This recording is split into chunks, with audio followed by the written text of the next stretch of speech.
жақсылап тұз суға жуып, оны да ет асқанда қосамын деп бөліктерге бөліп жатырмын. Бұрын ішек-қарынның иісіне мұрын шүйіріп жақтырмай қарайтынмын. Қазір ең пайдалысы осы екеніне көзім жетті. Қазы айналдыру да біз үшін оңай шаруа болып қалды.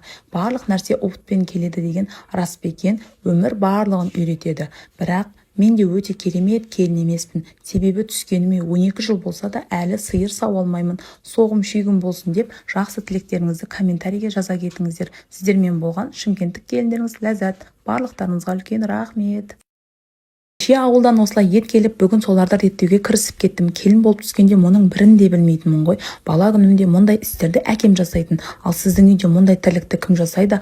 Алла екі қолға күш-қуат берсін. Бастысы жолдасым әкеліп берді, табысының берекесін берсін деп жақсы дұғамен еттерімді жайғап алып жатырмын. Еттерді тұздап бір жайып алып, суы сырғығасын осылай бөліктерге бөліп, әр тамақ жасағанда қиналмас үшін реттеп қойдым. Ішек-қарын мен қартаны жақсылап тұз суға жуып, оны да ет асқанда қосамын деп бөліктерге бөліп жатырмын. Бұрын ішек-қарынның иісіне мұрын шүйіріп жақтырмай қарайтынмын. Қазір ең пайдалысы осы екеніне көзім жетті.